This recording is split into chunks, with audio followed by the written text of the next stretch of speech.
Once upon a time, in a quiet African town filled with the warm chatter of market days and the scent of roasted maize in the air, lived a man named Tom. He was married to Mary, a woman who was both gentle and strong, with a smile that could light up the darkest days. Together, they had 3 children: Jake, the responsible eldest; Rachel, the family's free spirit; and Lucas, the mischievous one who always found a way to bring laughter to their home. For 13 years, Tom and Mary had built a life full of love, small joys, and shared struggles. Tom worked tirelessly to provide, and every evening, he'd return home to Mary's comforting meals and the excited squeals of his children. Life was simple, but it was good. Then one day, while visiting a friend in town, Tom met Ruby.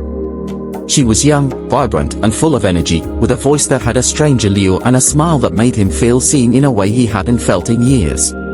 Ruby's laughter was like a song, and her charm was intoxicating. Tom found himself drawn to her, captivated by the thrill of something new. As the days turned to weeks, Tom began to pull away from his family.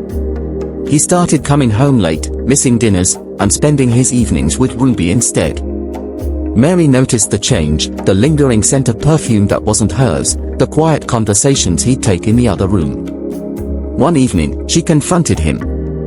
"Tom," Mary began softly, standing by the dinner table after the kids had gone to bed. "Where have you been? The children miss you. I miss you." Tom avoided her gaze. "Mary, you wouldn't understand. I need some space, that's all." "Space," she repeated, her voice trembling. "You're our family, Tom. We need you here."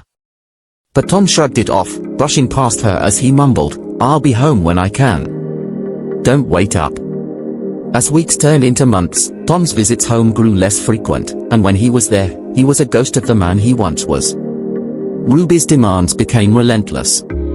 "Tom, I want to go out to that new restaurant," she'd say with a flirtatious smile, tugging on his arm. "And I saw this lovely necklace in town. Would you get it for me?" Tom obliged, caught in her spell. But as time went on, her smiles became less charming, her laughter more hollow. One evening, when he was unable to buy her a designer handbag she'd set her sights on, her true colors began to show. "Is that all you can do?" Ruby scoffed, rolling her eyes. "Maybe I should find someone who can actually give me what I want."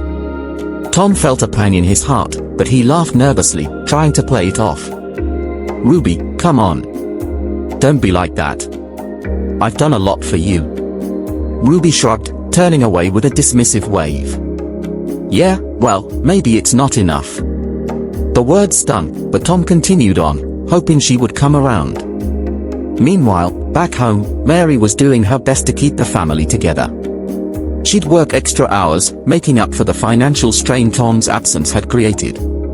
She became both mother and father, holding her children close when they asked where their dad had gone, masking her sadness with a brave smile. One night, Mary sat down with her eldest, Jake, who had been quietly watching everything. "Mom," Jake said, his voice barely a whisper, "is Dad ever coming back?" Mary took a deep breath, looking into his hopeful eyes. "Jake, sometimes, people lose their way. But no matter what, we're here for each other. We'll be okay." As she spoke, Tom was out with Ruby again.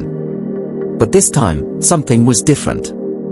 Ruby seemed distant, her eyes scanning the room as if searching for something, or someone, better. Suddenly, she turned to him with a cold expression.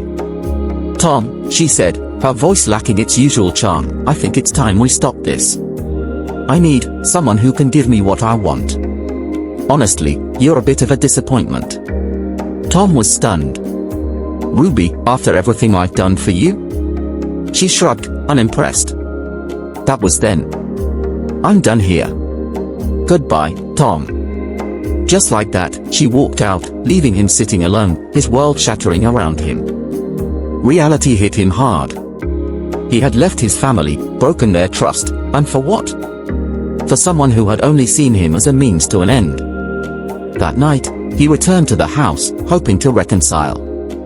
But when he walked through the door, he was greeted by the silence of an empty home. Mary and the children had gone. In desperation, Tom went to Mary's sister's house, where he found her and the children. He pleaded with her, his voice cracking. "Mary, please. I've made mistakes. I realize that now. I want to come back, to make things right." Mary looked at him, her eyes filled with a mix of sorrow and strength.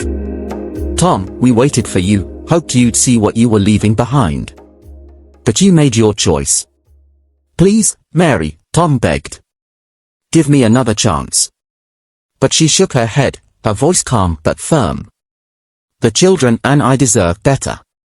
I needed you, Tom, and you weren't there. We've found a way to live without you now." As she turned to walk back inside, she glanced at him one last time. "I hope you find what you're looking for, Tom. But we won't be waiting."